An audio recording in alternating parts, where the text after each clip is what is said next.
Appalachian Mountain Club, or AMC, is the Northeast's preeminent wilderness steward, known for its string of alpine huts in the White Mountains of New Hampshire and cozy retreats in the great North Woods of Maine.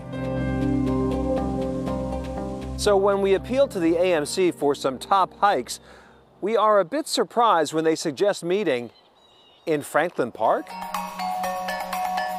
We've actually been headquartered here since the late 1800s. So this is our actual, literal, figurative, and all of it backyard here in Boston.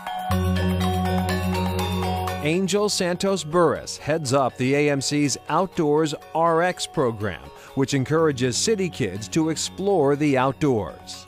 Hiking is really just walking where there's sometimes an incline. That's what we like to tell people, especially if they say, I don't hike, I don't like hiking. We're like, can you walk? You know how to walk? You like to walk? Angel and her colleague Emily Grilly have led us deep into the wilderness. When Frederick Law Olmsted designed this park, that was what this area was designed to be, kept as an urban wild. Franklin Park's wilderness is 65 acres of forest right in the middle of Dorchester, lined with unmarked trails. This is a part of the park most people don't use, but it is really nice to get back here in the woods and feel like you've really escaped the city. And so I would actually recommend coming here and being okay with getting lost. On the edge of the wilderness, a challenge for those willing to step it up a notch. So these are the 99 steps. And what makes this super fun is that you will never get 99 when you count. Every time you climb it, you'll get a different number. 3, 4, 5, 6, 7. I don't know if it's magic. I don't know if we get so excited talking to each other we stop counting, but it's a really fun part of the park to take people through. Getting lost in this part of the park might be understandable. We are in the middle of the Franklin Park Fog by Flow sculpture. The Overlook Ruins in Franklin Park host one of 5 fog sculptures installed along the Emerald Necklace by Japanese artist Fujiko Nakaya. Fujiko was very interested in the concept of both things forming and decomposing at the same time. She started working with the medium of fog over 50 years ago. Karen Mauney Brodeck of the Emerald Necklace Conservancy comes out to clear things up for us. Are my glasses like kind of ridiculous though?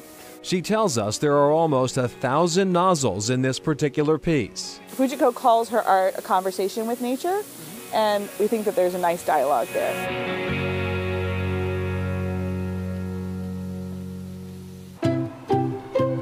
For some city kids, the idea of getting out in nature always seemed just out of reach. If you're in Dorchester or Roxbury, you look straight down Blue Hill Avenue, you can see the Great Blue Hill. And when I grew up, when I used to see it, I was like, wow, it seemed like a place that I couldn't go to because it seemed so far away. Jarrell Ferguson didn't make it out to the Blue Hills Reservation until he was an adult. It was life-changing. It is powerful physically and it's powerful spiritually. For me personally, you know, this is my church. Oh, look, sassafras. Small wonder Jarrell's such an evangelist. A self-confessed tree hugger, he runs a group called Hike for Life. Get people out of the hoods and into the woods and to bring them hiking and camping and fishing. Jarrell concedes that hiking can be a tough sell down on the street. The real response that I get is that it's a white thing. And I don't respond well to that when I hear it, and I've heard it for so many years. And, you know, and I say, well, if it's a white thing, why can it not be a black thing? Why can't it be something that we try out?